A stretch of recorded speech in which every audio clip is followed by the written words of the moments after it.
is asking for a moratorium on booster doses. But let me also clarify what we mean by a booster dose. It means a third dose for people who have already received 2 doses of a vaccine. And really, we don't have the evidence that people who've already received 2 vaccine doses of WHO-approved EUL-granted vaccines require a third dose.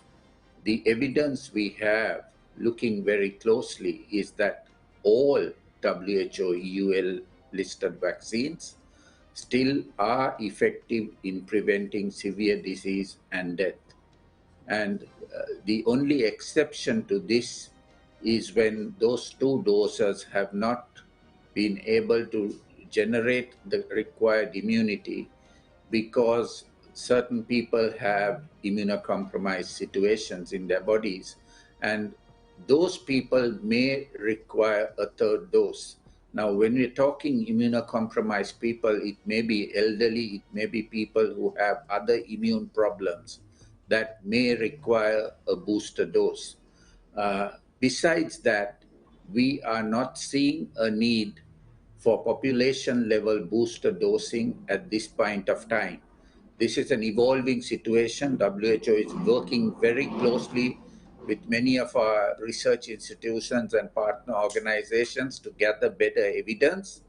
But in the interim, our current position is that since the vaccines are effective in preventing severe disease and death, that it is more important to address the global inequity in access to vaccines. For example, if we look at it, WHO requested countries to ensure that 10% of the most vulnerable people are fully vaccinated by the end of this month in September and 40% by the end of this year.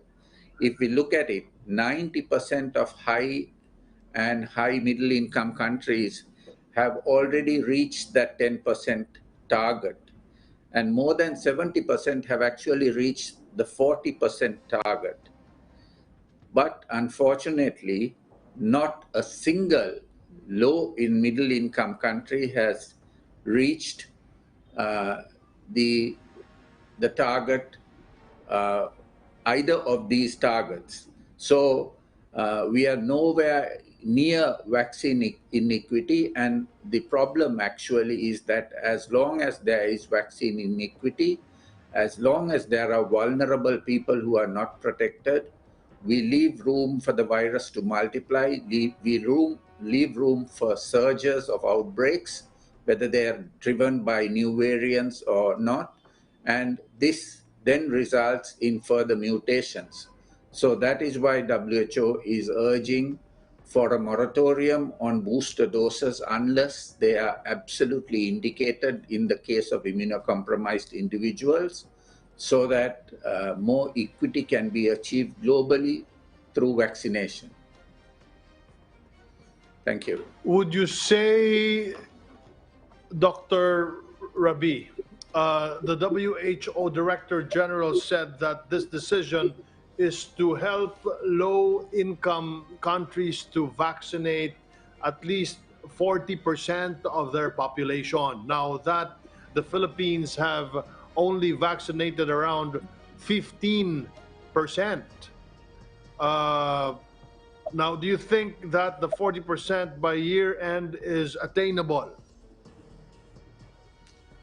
We continue to work with the Philippines government, as with many other governments, to ensure that those 40% targets are achieved. I might remind you that WHO, through COVAX initiative, agreed to provide enough vaccines to protect 20% of the population, the most vulnerable populations, by the end of this year. We have already provided 13 million doses. Those 13 million doses, 3 million doses were single-dose J&J vaccines, and 10 million were double-dose vaccines. So those vaccines have been able to fully protect 8 million people already. We are looking at increasing vaccine allocations for the Philippines. Actually, we have some good news this morning. COVAX has allocated a further 10 million doses to come to the Philippines within the next few weeks. So we continue to, and this was what we expected. We expect much larger consignments to come within this third and fourth quarters to the Philippines and to many other countries who are recipients of COVAX vaccines. And so we will be mobilizing larger and larger quantities of vaccines so that we achieve that 20% population protection before the end of the year. Thank you.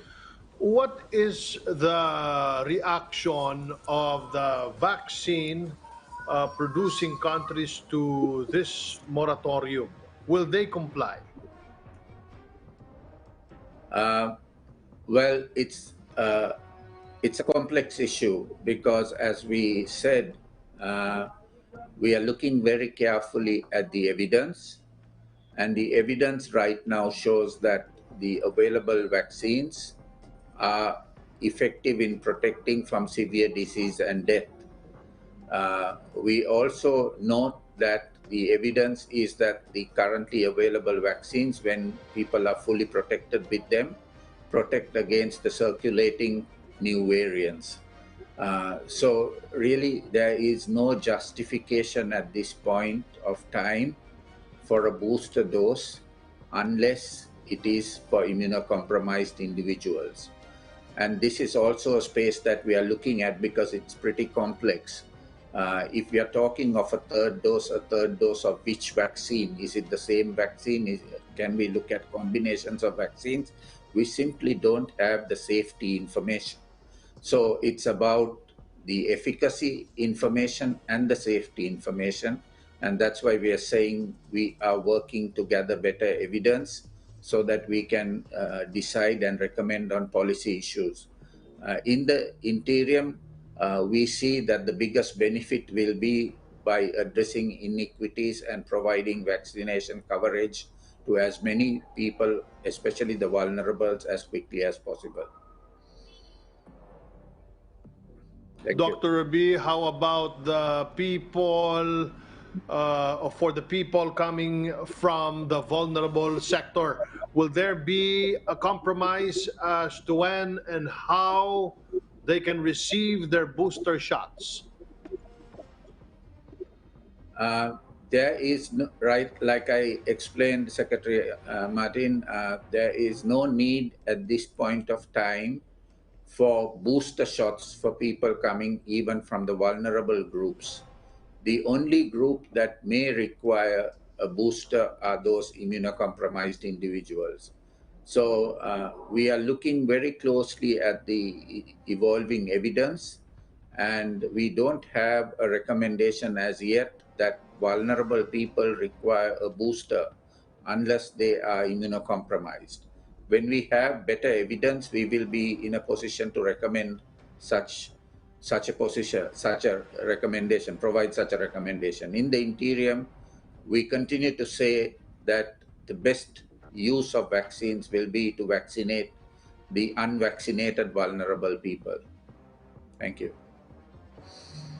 With cases tallying from 20,000 to 26,000 a day, can you say that the Philippines is the new epicenter of COVID-19 in Southeast Asia?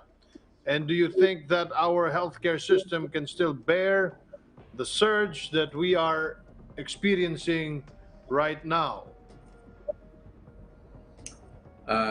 We have noticed that with the predominance of the Delta variant globally, many countries, particularly in this part of the world now, are experiencing surges. Several countries in our region are reporting in or around 20,000 or excess cases, and this is not unique to the Philippines. This was expected. In fact, that's why we were working before the Delta variant came, looking at the experience of other countries affected by the Delta variant to push for vaccination of the most vulnerable elderly groups so that we could prevent them falling sick, developing severe disease, and causing a surge in the healthcare facilities. Uh, we have made progress, but unfortunately, the progress in the Philippines has been painfully slow. We still have nearly 3.6 million elderly people who have not received a single shot. Uh, this is unfortunate. It is unsatisfactory. It's also a reflection of the inequity that we are seeing globally happening within country, which we need to correct urgently. So as COVAX delivers more and more vaccines, we urge for protecting the most vulnerable as quickly as possible. And that includes the elderly, because we see that 7 out of 10 deaths in the Philippines are reported in this group of above 60. So if we really want, we want to protect lives. And if we want to protect lives, we need to use the vaccines that are coming to protect these people. So yes, we are seeing increase in transmission. We are actually seeing more than double the number of active cases that we saw during the surge in April. But so far, the healthcare system has been holding up, and that's largely because we are seeing fewer cases in among the vaccinated, particularly here in NCR, where you have about 80% of your elderly fully vaccinated. So this is good, but there are areas in the country where the elderly vaccination coverage is just over 24%. This is unsatisfactory. We need to correct this as quickly as possible, because we are seeing a surge affecting many other regions. And many regions in the Philippines, the elderly coverage is still below 40%. So we need to do better. And we urge the local chief executives and the local health authorities to prioritize, to create avenues so that these most elderly people can be vaccinated and their lives protected. Uh, at the same time, we also need to make sure that with this unprecedented number of cases, we do everything possible to reduce and control transmission. And that includes our non-pharmaceutical interventions, our quarantine levels, how we manage that.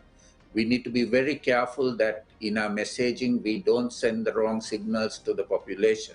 We need to ensure that the movement restrictions that have allowed us to hold at this level are maintained till we see a decrease in the transmission trend. Because if any changes in the policies result in a further increase in transmission, this could result in an overwhelming of the already stretched healthcare facilities. So let us be very careful in addressing this evolving situation. It's about vaccinating the most vulnerable people, but it's also about ensuring full compliance with the minimum public health standards. This is the way we can break the chains of transmission and reduce the transmission and protect more lives. It's important. WHO has, from the beginning, stated that we want our two priorities in this response to the pandemic is protecting lives and protecting the economy and allowing for economic revival. But to do that, first and foremost, we need to ensure that our hospital systems are not overwhelmed, our healthcare workers are not overwhelmed. The way to do that is to prioritize vaccination of the most vulnerable, elderly and comorbid populations across the country. We should not create inequity within the country when we are vaccinating our people. Thank you. Is the number of vaccinated population of Metro Manila already enough to drop the stricter restrictions previously implemented by the IATF? We have significant population coverage within NCR. I believe it's about 60% now. But this is not adequate at this point to relax our quarantine positions. Now, you may recraft the terminology, but basically what we are advising is make sure that those restrictions are followed, that we don't relax too much, because we are not in a position where we can relax and experience a further worsening of this transmission level, because our health systems are just holding up. If there is a further increase in the current transmission levels, it could lead to an overwhelming of the hospital systems. That's why we need to be very careful in calibrating how we respond to the current situation. We have some media questions. I'll turn you over to Yusek Rocky Ignacio. Thank you. Good morning, Dr. Rabi. From Caroline Bongkin of CNN Philippines, will the WHO consider giving a special consideration or exemption on giving booster shots to health workers? Yusek Raki, I just explained that we don't see a need at this point of time for universal booster doses for all healthcare workers. Among healthcare workers also, there could be immunocompromised individuals, and there may be a need for those individuals to receive a booster shot. But universal administration of booster shots for even healthcare workers at this point of time, WHO does not have a recommendation to support that. Dr. Rabi, this question is from Red Mendoza of Manila Times. Critics of the Philippine government response for COVID-19 say that the country cannot do its experiment anymore on granular lockdowns and instead focus on harder lockdowns and giving financial aid, which the government is not anymore capable of. What does the WHO say about these criticisms of the response? Yusek Raki, it's a good question. I'm not addressing the criticisms per se. What I'm saying is that in the light of the current levels of transmission, we need to maintain the levels of restriction that have helped us to hold the current levels of transmission and not create a situation where it could increase.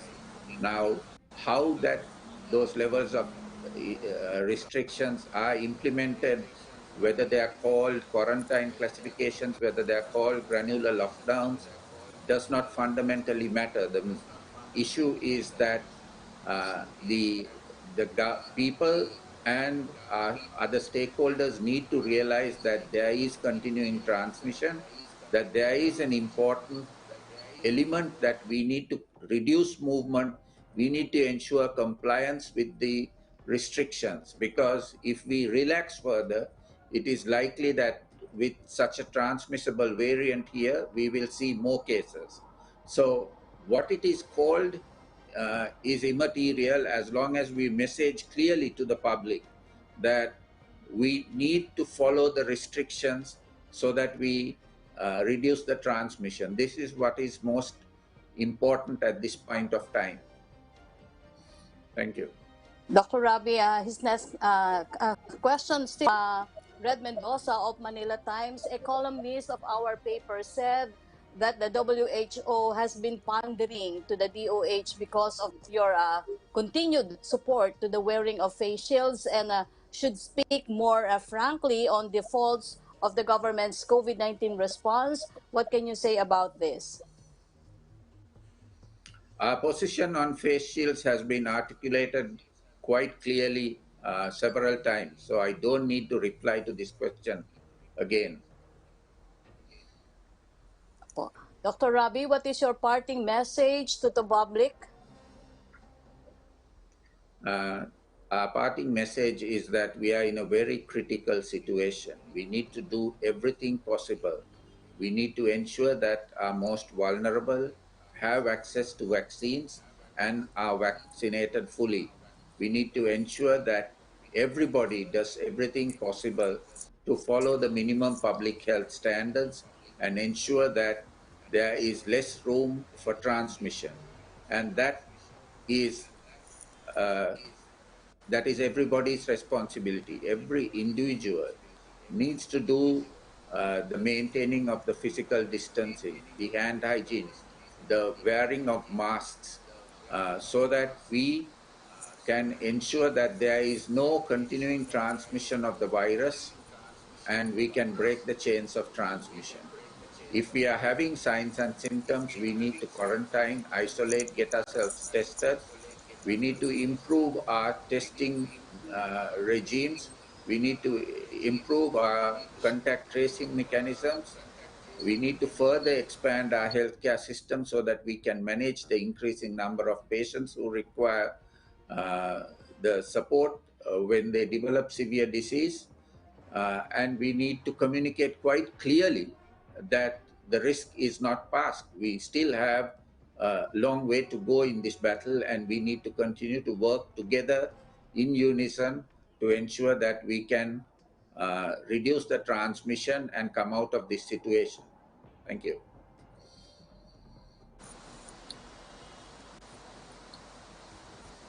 To the Philippines, Dr. Rabi Abeya Singh. Stay safe, sir. Thank you so much, Secretary Andana. Yan po muna ang ating pagsasaluhan ngayong Martes. See you all tomorrow. Yusek Rocky. Thank you, Secretary Martin. Samantala, sa iba pa nating balita, binuksan na po ang ika-139 na malasakit center sa bansa na matatagpuan po sa COVID Referral Hospital na Quirino Memorial Medical Center. Ang naturang malasakit center ang pang-10 sa lungsod ng Quezon. Narito ang report. Isa ang Quirino Memorial Medical Center sa Quezon City sa mga COVID Referral Hospital sa Metro Manila. Pero takbuhan rin ito ng mga pasyenteng walang kinalaman sa COVID-19 ang sakit. Dahil ang Quirino Memorial Medical Center ay walang tinatanggihang mga pasyente, no? COVID man o hindi COVID, lahat po yan pinaglilingkuran namin. May mga pasyente rin anya na hindi kayang bayaran ng hospital bills, lalo na ang mga mahihirap. Ang magsisilbing tagapagpadaloy ng programa ngayong hapon. Pero hindi na magiging problema ngayon ang hospital bill ng mga mahihirap na pasyenteng ang takbuhan ay ang Quirino Memorial Medical Center dahil nagbukas na ang malasakit center dito. Wala na po ako nakikitang dahilan na hindi natin matulungan at masuportahan yung mga mahihirap nating mga pasyente. Pakahirap po na maging mahirap, lalo-lalo na po sa panahon ngayon. Wala po silang matakbuhan. Ayoko po mangyari na naghihingalo po ang ating mga kababayan na wala silang matakbuhan. Sa tulong po ng lahat ng mga departamento at ahensyang nakadikit sa malasakit center, hindi na po sila mag-aatubili na pumunta sa kahit anumang government hospital katulad ng aming institusyon na Quirino Memorial Medical Center. Target ng Malasakit Center Act of 2019 na malagyan ng Malasakit Center ang lahat ng ospital na pinatatakbo ng DOH at maging mga public hospital na pasok sa kriteria na itinatakda ng batas. The more na malasakit center na pwede natin buksan, mas mabuti po at pakiusap ko lang naman sa susunod na administrasyon kung sino man po ang papalarin ay sana po ipagpatuloy ninyo yung mga programang magaganda nakakatulong naman po sa mga kababayan natin. Ito na ang pang-10 malasakit center sa Quezon City at pang-139 sa buong bansa. Pinasalamatan rin ni Senador Christopher Bongo ang mga medical frontliners ng ospital sa laban kontra COVID-19. Matapos ang programa, ang outreach team ng senador ay namahagi ng mga grocery pack, pagkain, mask, face shield at vitamins sa 359 na mga pasyente at halos 2,000 medical frontliners. May ilan pang bike, computer tablets at sapatos na pinamigay ang tanggapan ni Go. Ang DSWD naman ay mayroong pinansyal na tulong sa 359 na mga pasyente at sa mahigit 800 ang rank and file employees ng ospital.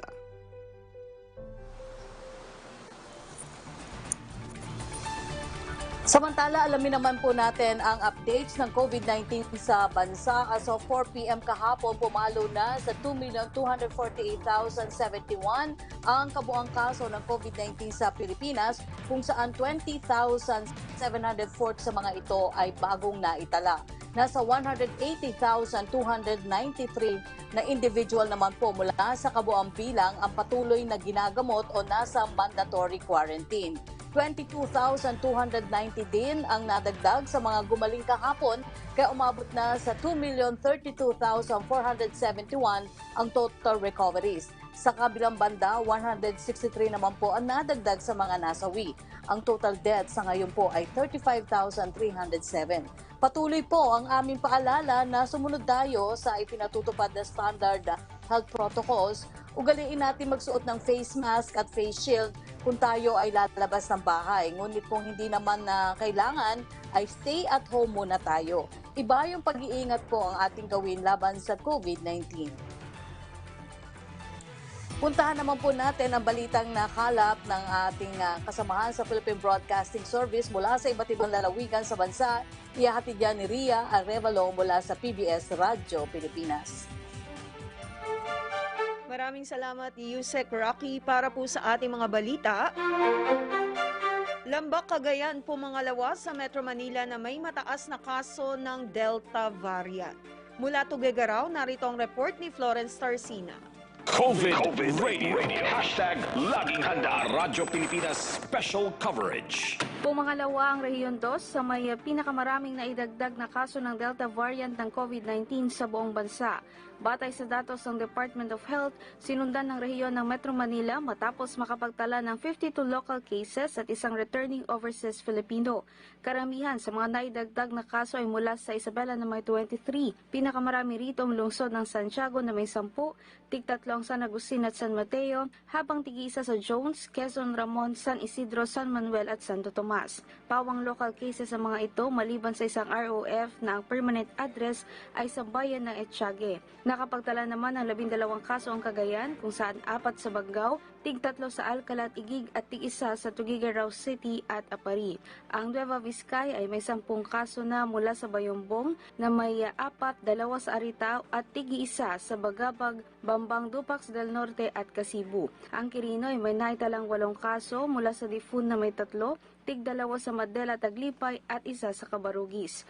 Karamihan sa mga ito ay fully recovered na maliban sa kaso ng San Isidro at ng isang kaso sa San Mateo, kapwa mula sa Isabela at taitalang pumanaw mula sa sakit. Patuloy ngayon ang masusing case finding at contact tracing na sinasagawa ng Special Action Team ng Regional Epidemiology and Surveillance Unit para matukoy ang iba pang nakasalamuhan ng mga nagpositibo. Sa ngayon ay nakapagtala na ng 124 cases ng Delta variant ang buong Lambak, Cagayan.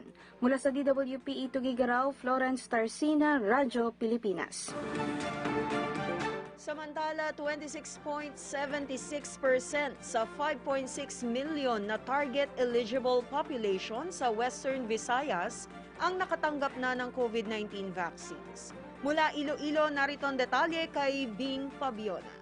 COVID Radio. Hashtag Laging Handa Radyo Pilipinas Special Coverage. Unti-unting tumataas ang numero ng nakatanggap ng COVID-19 vaccine sa kanlurang Visayas. Sa record ng Department of Health 6 as of September 13, 2021, nasa 26.76% o 1.5 million sa 5.6 million na target eligible population ang nabakunahan ng first dose, habang ang fully vaccinated ay nasa 17.40% o mahigit 970,000. Ang Iloilo City ang may pinakamataas na accomplishment na umaabot sa 89.12% o mahigit 343,000 ang nakatanggap ng unang dose sa mahigit 335,000 na target. Sumunod ang Bacolod City na may 44.42% ang naka-first dose sa target na mahigit 410,000. Ang probinsya ng Aklan may 28.05% ang naka-first dose sa 428,000 na target. Probinsya ng Iloilo, 23.65% o mahigit 343,000 ang nakatanggap ng unang dose sa 1.5 million na target. Antique, 22.90% ang naka-first dose sa 433,000 na target. Guimaras, 22.10% ang naka-first dose sa 131,000 na target. Capiz, 22.01% ang nabakunahan sa mahigit 568,000 na target. Ang Negros Occidental ang may pinakamababa na may 16.24% ang nabakunahan sa mahigit 1.8 million na target. Mula sa Iloilo, Bing Pabiona, Radyo Pilipinas. Yan po mga balitang nakalap ng Philippine Broadcasting Service. Mula dito sa Radyo Pilipinas, ako po si Ria Arevalo. Balik po tayo kay Yusek Rocky. Maraming salamat sa iyo, Ria Arevalo. Inilabas na po ng IATF kagabi ang inaabangang para sa pilot implementation ng alert level system for COVID-19 response sa National Capital Region. Dito magfo-focus po ang pamahalaan sa granular lockdowns na kadepende ng tao at mga magbubukas na establisimento sa alert level system ng DOH. Para ipaliwanag yan ng husto, narito po si Yusek Maria Rosario Vergere, ang tagapagsalita po ng Department of Health. Good morning, everyone. Today, I will be presenting a briefer on the alert level system that will be used in the pilot implementation of the proposed community quarantine policy shift in the National Capital Region. First, let me provide a brief situationer. Confirmed cases show a steep increase and has exceeded the 7-day moving average. Our epidemic curve shows that the latest peak at the 4th week of August has surpassed the peak seen last April of 2021. Cases from September 6 to 12 recorded 20,959 cases per day, an increase of 2,675 or 15% cases per day compared to the previous week of 18,284 cases. The National Capital Region contributed 28%, Region 4A 22%, and Region 3 at 11% to new cases in September. Nationally, we remain to be at high-risk case classification with a positive 2-week growth rate at 27% and a high-risk average daily attack rate which increased to 17.81 cases for every 100,000 individuals. 12 regions were also classified as high-risk. A lower positive 2-week growth rate was seen nationally and in 8 regions: National Capital Region, Region 4A, CAR, Regions 2, 3, 10, Caraga, and Region 12. The total bed and ICU utilization rate at high risk nationally and for 7 regions, which are CAR, Region 4A, Region 2, 3, 11, 10, and Caraga. The NCR maintains a positive 2-week growth rate and a high-risk average daily attack rate and is currently at high-risk case classification. The ADAR increased from 29.69 in the previous week to 39 per 100,000 population in the recent week. Total bed utilization was at upper limit of moderate risk and ICU utilization is at high risk. We would also like to show the analysis we did for our mortality, healthcare utilization, and detect to isolate data. We looked at case fatality per region and we saw that nationally, the case fatality rate was lower this year at 1.49% versus that from last year at 2.47%. The National Capital Region had the highest cases and deaths in 2021, but its case fatality rate was the lowest among all of the regions at 0.94%. It also had the highest full vaccination coverage at almost 60%. We computed the case fatality rate per month or the proportion of deaths among cases who were positive for this month. We noted that the highest case fatality rate was in March to April of 2020 at 10 to 19%. This decreased to around 2% by August of 2020 and further decreased to less than 2% by February of 2021. August of 2021 had the lowest monthly case fatality rate at 1.04%, but this should be interpreted with caution since there are delays in reporting of deaths. Comparing August 20 to September 2021, the number of total COVID-19 beds increased from 13,000 to 40,000. That is 210% higher. And ICU beds from 1,247 to 4,209 or 223% higher. While utilization rates were highest this August to September of 2021, had we not increased our beds, utilization rates for August to September could have reached critical risk, given that our ADAR and ICU admissions increased to almost twice compared to April of 2021. Case detection to isolation time seemed to improve from last year. However, there was no significant improvement in this interval, which was seen across 2021. Since March of 2021, detection to isolation have remained within 6 to 7 days. In the National Capital Region, the trend mirrors that of the national level. However, unlike the national healthcare utilization rates, the ICU utilization were lower for August and September of 2021 versus April of 2021, despite a higher ADAR and a twofold increase in the ICU admissions as total beds increased to 10,401 and ICU beds to 1,044 beds. Detection to isolation interval in the region also improved in 2021, with only little improvement through the months as interval remains within 6 to 8 days since December of 2020. Let us now look at our healthcare worker data. Case fatality rate is lower in healthcare workers than the general population and has remained below 1% since April of 2020. Looking at the national trends, while the peak in cases in March to April 2021 saw an accompanying increase in the number of cases and deaths among our healthcare workers, the number of healthcare workers cases and deaths were lower in April of 2021 and August of 2021 versus July to August of 2020. The reduction in healthcare worker cases and deaths were more apparent in the National Capital Region, with only 5 deaths reported in 2021. No death has been reported since June of 2021 for the National Capital Region. Note that the vaccine coverage for healthcare workers is 96% nationally and 94.7% in the National Capital Region. While we can see that there are more healthcare worker infections and cases in the past weeks, their case fatality rate remains to be low, most likely due to the high vaccination coverage and the protection of vaccines against severe disease and deaths. Our next analysis is among our elderly population. The case fatality rate among our older population was highest in March of 2020 at 31.4% nationally and 30.38% for the National Capital Region. It started to decrease to less than 10% since February this year. Even during the peak in cases last April of 2021, the monthly case fatality rate was only at 6.82%. Cases and deaths among senior citizens increased in 2021 versus 2020, both in the national and in the NCR data. But looking at the August 2020 peak, we had 8,838 elderly cases and 940 deaths.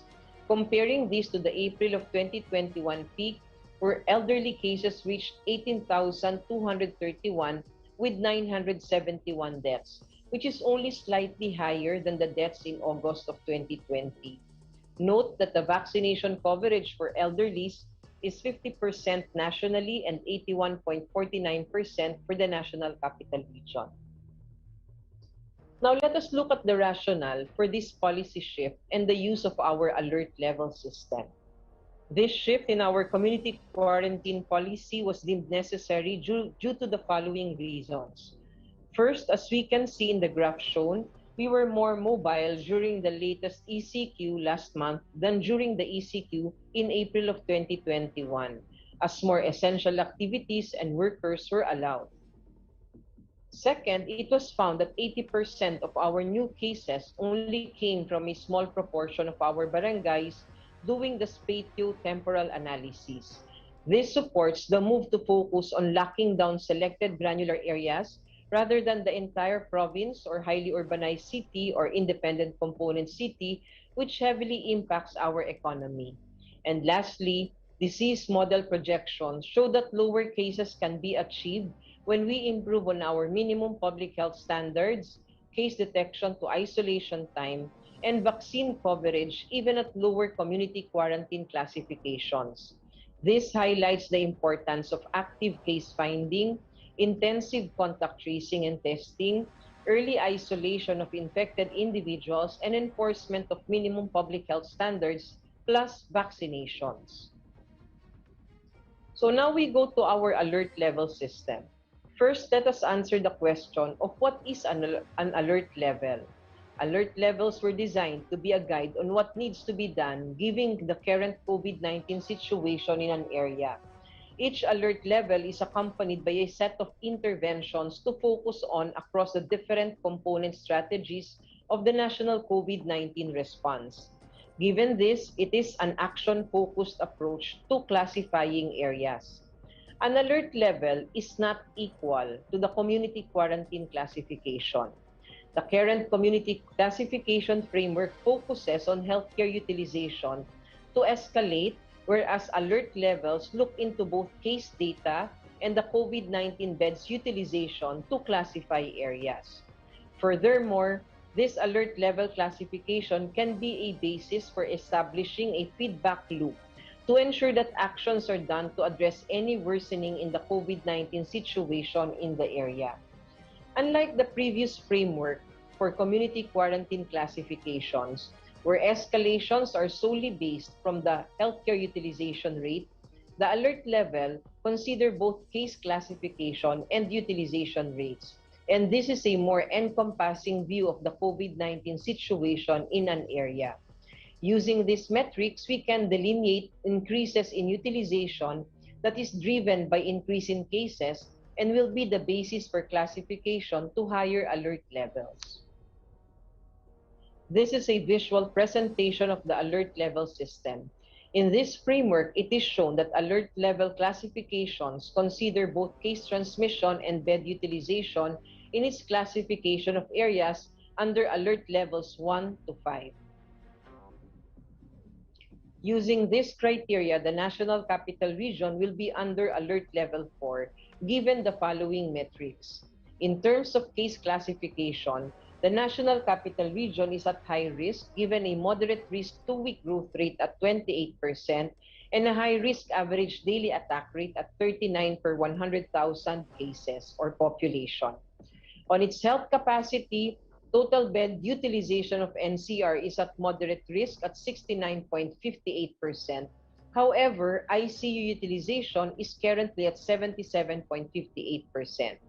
We shall be regularly assessing the situation in the National Capital Region to monitor the changes in cases and utilization data, as well as the implementation of the recommended strategies and activities aimed at reduction of case transmission and hospital utilization during this Uulitin ko rin talaga. Sige.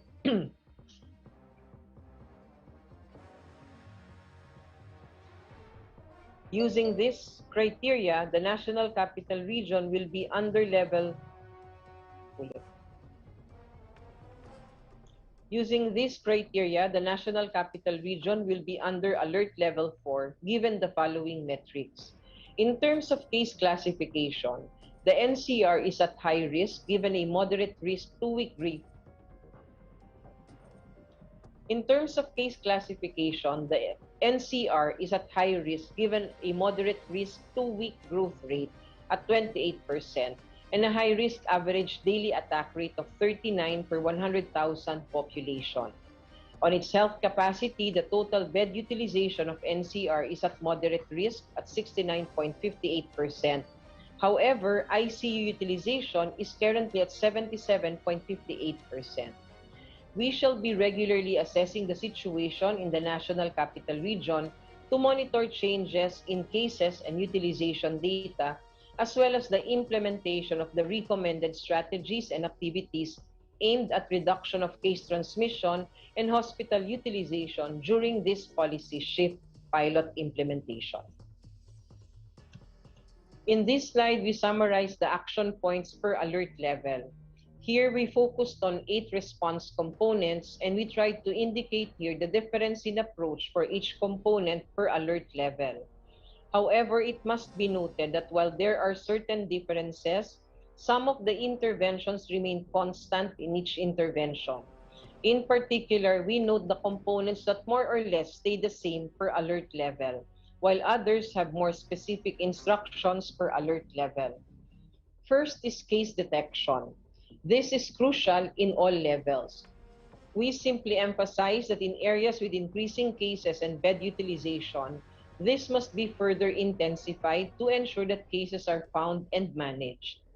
Whole genome sequencing. Alert levels 1 and 2 would focus on securing samples for representatives in the area. In alert levels 3 to 5, samples will be taken from priority areas, meaning areas with unusual spikes and identified clusters. This is to see if a known or new vaccine of concern is driving the increase in the number of cases. Third is risk-based testing using RT-PCR. It shall be implemented across all alert levels. However, we may use antigen test in alert level 3 and up to facilitate faster detection of cases among the symptomatics and the close contacts. Fourth is contact tracing. It should prioritize location, assessment, and the quarantining of close contacts. Next is isolation, which is to be done regardless of alert levels. Facility isolation is still encouraged. The next would be on triage and referral up to treatment. The presence of a good triage and referral system and adequate beds and healthcare human resources lowers our healthcare facility utilization rate and ensures that severe and critical cases which require admission are prioritized. In the higher alert levels, focus will be on addressing increasing healthcare and critical care capacity to accommodate increasing admissions. And lastly, vaccination. It shall be fast-tracked with our A1, A2, and A3 populations at most priority as they have the highest risks for severe disease and fatality. For areas in alert levels 3 to 5, vaccine deployment will be reprioritized to areas with increase in the number of cases. For Alert 5, approach is almost similar to Alert Level 4, but guidelines applicable to ECQ shall be observed. Overall, as the alert level increases, there will be an increasing focus and intensity in the interventions to be implemented. The alert levels 1, 2, 3, 4, and 5 would not be the same as the previous community quarantine restrictions since it also considers the 3 C's framework: closed, crowded, and close contact in allowing certain activities. The country is moving towards more targeted and recalibrated actions towards high-risk activities, imposing these localized or granular lockdowns at the household and barangay levels and implementing targeted response strategies to prevent transmission and eventually reduce economic strain. Alongside the shift in this policy, we must continue to religiously and correctly adhere to the minimum public health standards and ramp up our vaccination and prioritize the most vulnerable and high-risk population groups. Maraming salamat po.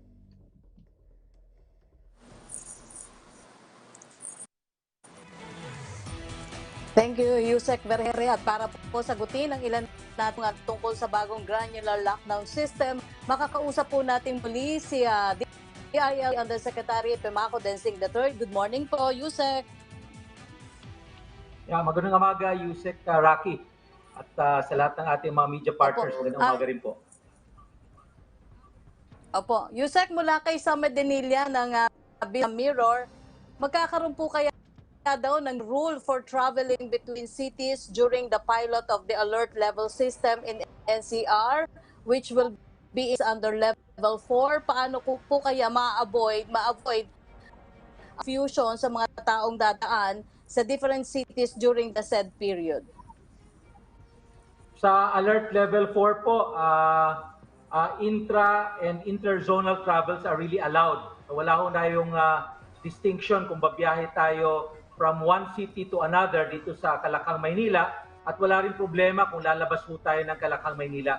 May pagkakaluwag po yung ating pagbabiyahe at ang restriction ay manggagaling na lamang po dun sa lokalidad ng ating pupuntahan. Opo. Sunod po niyang tanong, Yusaw po kukunin at magkano po ang budget na i-allocate po ng national government to help LGUs in implementing granular lockdowns under the alert system? Wala ko mababanggit na amount, no? Pero ang usapan at pagkasunduan po, kalahati ng requirement ng food packs ng isang area na i-granular lockdown ay sasagutin po ng pambansang gobyerno at kasama na rin po yung mga pangangailangan doon kagaya po ng medisina at mga PPEs para masigurado na hindi rin po mahawaan yung mga taong mag-implement ng granular lockdowns. Opo. Ang last question po ni Sam Medenilla, in areas currently under granular lockdowns in NCR, and is this expected to increase once na ma-implement na po ang system? Well, base sa ating statistika ngayon, tumataas na po yung mga numero ng areas na gina-granular lockdown dahil banggit ko nga, bago pa man dito mga alert system na ating ipatutupad, pinagpapatupad na po tayo ng granular lockdowns. Opo. Po ba daw na posibleng walang magiging prior warning sa mga lugar ang COVID-19 cases na isasailalim po sa lockdown gaya po ng sinabi ng ILG at Malaya, maging sanhi pa yan ng friction sa mga resident implementing agency? Well, hindi naman po siya hard rule, mangyayari lang po yung walang warning kung alam na po natin na yung isang area ay clustered na yung mga kaso at matagal nang nangyayari, baka ipatupad pa rin ang importanteng pagla-lockdown ng madalian. Importante masunod po yung proseso na magre-rekomenda ng isang granular lockdown ay manggagaling sa local health office. May posibilidad po na magkakaroon ng prior notice, depende na po sa lokal na gobyerno, pero may mga panuntunan din po yan na pag ang isang area ay nasa granular lockdown, kung may palalabasin lang para mamili ng pangangailangan ng bahay bago ipatupad ang isang lockdown, isang tao lang po para sa bawat bahay. Opo. Nabanggit po sa laging handa nung Sabado, ang vaccine bubble na isinusulong ng DTI at ni Secretary Joey Concepcion. Kasama po ba ang na-approve ito for 16 implementation? Opo, meron lang po sa alert level 4 po, meron lang tayong 3 aktibidades na exempted o gagamitan po ng exempted sa indoor activity. Ito po yung indoor dining, ito po yung religious activities tsaka personal care. Pinapayagan po ng up to 10% capacity ng 3 aktibidades na ito ang pagpasok ng mga taong fully vaccinated. So ito po lang exception to the general rule sa alert level 4. All the rest po, hindi po pwede. At babanggitin ko po na dito rin sa 3 aktibidades na ito, pinapayagan po up to 30% capacity naman kung gagawin po ito sa labas. Opo. Yusek, kunin ko na lang yung mensahe mo sa ating mga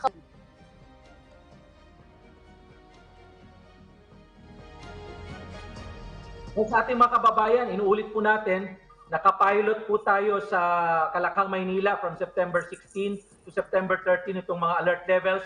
At yung granular lockdowns, patuloy po natin itong gagawin sa buong bansa.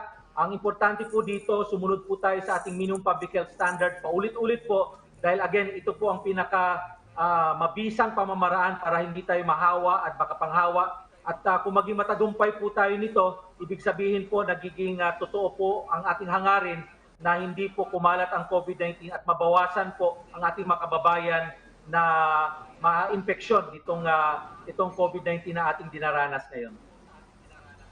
Opo, maraming salamat po sa inyong panahon, Yusek Epimako Densing III ng D. Salamat po.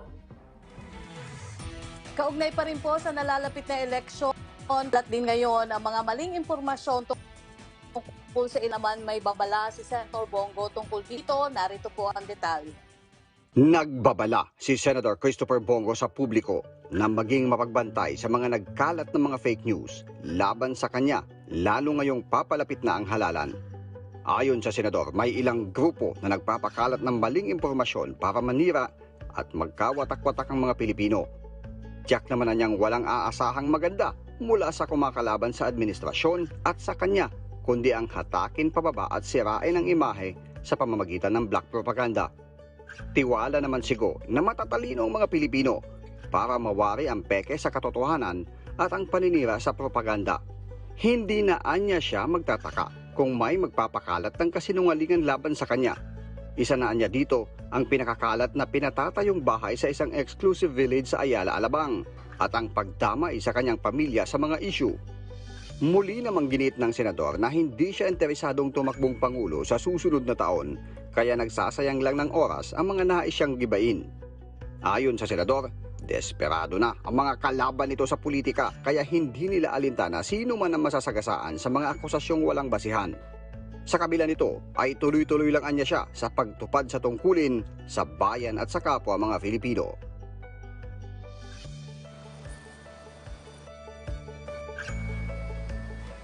Balikan naman po natin ang mga balitang nakalap mula sa iba't ibang lalawigan sa bansa. Mula sa Cordillera Region, magbabalita si Ala Sunduan. May dalawang bagong grupo ng mga magsasaka na nabuo sa Tuba Benguet at karamihan sa mga membro ay mga kabataan. Una ay ang asosasyon na Samara na binubuo ng mga kabataan at Azur na karamihan din ay mga batang magsasaka ang membro ayon sa pangulo nito. Sa monitoring ng Tuba Municipal Agriculture Office sa mga barangay, dumarami ang mga kabataan na naiengganyo na pasukin ang pagsasaka na nagsimula lamang sa pagiging plantito at plantita. Very important that these young farmers are already emerging para ma-sustain din natin yung food security natin. Malaking tulong naman ang pagdami ng mga organisasyon ng mga magsasaka sa pagtaguyod sa bayan bilang agri-eco-cultural tourism site. Yun ang kinabubuhay ng mga tao at saka with the help of the LGU, sana ma-promote itong agro-ecotourism namin ng Tuba. Ang pagiging organisado ng mga magsasaka ang nakikitang daan upang mas mapabilis ang pagbabahagi ng tulong ng gobyerno sa kanila. Ala Sunduan para sa bayan.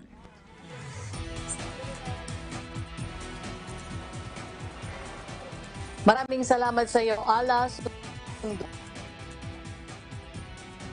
Sa Visayas naman po, magtaas si John Arua. Nagkapit-bisig ang mga kawani ng BJMP sa lungsod ng Cebu para tulungan ang mga guro sa pagbubukas ng klase. Namigay sila ng printing material sa Guadalupe Elementary School. Nagbayanihan rin sila sa paglilinis sa paaralan. Kasi para po matulungan din po yung mga guro natin, especially po dito sa aming adopted school na Guadalupe Elementary School po. Malaki naman ang pasasalamat ng mga guro sa suporta na ibinigay ng grupo. We are very happy and even more than happy, Sir John, to have stakeholders to help us, especially in the very challenging printing of modules that we have been facing since last year. Nakakapa po ng kalooban na nakatulong po tayo sa ating kapwa guro po. Ang Guadalupe Elementary School ang may pinakamaraming enrollees sa elementarya ngayong school year sa buong Cebu City, kung saan nakapagtala ito ng nasa 9,000 ng mga mag-aaral. Umabot sa 1.9 million ng mga enrollees ang naitala ng DepEd 7 ngayong school year. Mula sa PTV Cebu, John Arua para sa bayan.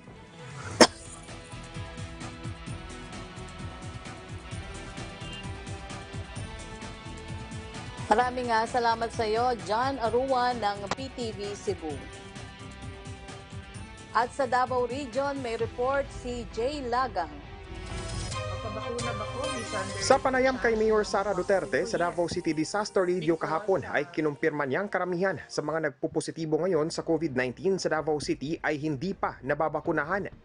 Sa 3,304 na nagka-COVID-19 noong September 5 hanggang September 11, 2021, 91.13% sa kanila ay unvaccinated at 8.86% naman dito ang vaccinated. Kinumpirma rin ng alkalde na karamihan sa mga vaccinated na COVID-19 positive cases ay nakatanggap ng Sinovac vaccine na siyang pinakamaraming brand ng bakuna na na-administer ngayon dito sa lungsod. Pero nilinaw ng alkalde na ang mga tinamaan ng COVID-19 na nabakunahan na ay mga mild o asymptomatic cases lamang. Patuloy din na hinimok ni Mayor Sara ang mga Dabawenyo, lalo na yung mga kabilang sa priority groups na kaagad na magpabakuna. Dahil kahit na nagpupositibo pa rin sa COVID-19, ang nabakunahan na ay napipigilan naman ng vaccine na maging severe o critical ang isang COVID-19 positive patient, na malaking tulong din sa ngayon, lalo pat halos puno na ang lahat ng intensive care unit o ICU beds ng mga COVID-19 hospital sa lungsod. Magpabakuna ba ko bisan there is the chance na mag-positive ko? Yes. Because ang bakuna makapatabang siya sa imuha nga dili ka mahimong severe or critical case. Payo din ng alkalde sa lahat ng mga nabakunahan na ng first dose o maging ng second dose na huwag magpakampante at patuloy na sumunod sa health protocols upang hindi mahawaan at hindi maging dahilan ng transmission ng nakamamatay na virus. As of September 12, 2021, 634,981 na ang nakatanggap ng first dose at 629,787 naman ang naka-second dose na dito sa Davao City. Sa buong Davao Region ay umabot na sa 1,666,260 ang nakatanggap na ng first dose ng COVID-19 vaccine at nasa 751,366 na ang fully vaccinated. Mula dito sa Davao City, Jay Lagang, para sa bayan. Maraming salamat sa iyo, Jay Lagang ng PTV Davao. Maraming salamat din po sa ating mga partner agency para sa kanilang suporta sa ating programa at maging ang kapisanan ng mga broadcaster na Pilipinas o KBP. At dito na po nagtatapos ang isang oras nating tapat na balita. Ako po si Yusa Graphic Naso ng PCOO. Magkita-kita po muli tayo bukas dito sa Public Briefing.